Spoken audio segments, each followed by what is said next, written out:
fait un diplôme d'études professionnelles en pâtisserie parce que j'étais attiré par le côté artistique et manuel du travail. Une journée pour moi, ça peut commencer par couper les petites génoises avec les emporte-pièces. Et puis après ça, on va placer tous nos moules dans nos plaques.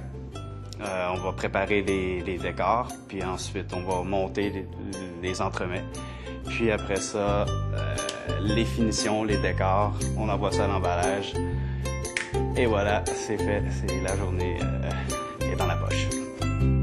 Pour être pâtissier, il faut être fort physiquement, aimer le travail manuel, aimer le travail en équipe, être une personne propre. Mais normalement, une journée, pour moi, ça commence quand même assez tôt. D'abord, faut être un lève-tôt. On arrive, on se lave les mains, évidemment, tout ça. Et puis après, c'est la préparation de la journée. On a habituellement une liste de production la veille. Puis ensuite, on prépare nos commandes. Puis après ça, on va préparer les recettes.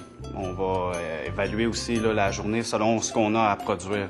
On peut monter des crèmes, on peut monter des génoises, un paquet de produits.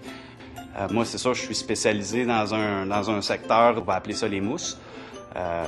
Souvent, ça va être des crèmes anglaises. On va faire des mousses chocolat, des mousses framboises, des mousses, en fait, des mousses de toutes sortes de fruits.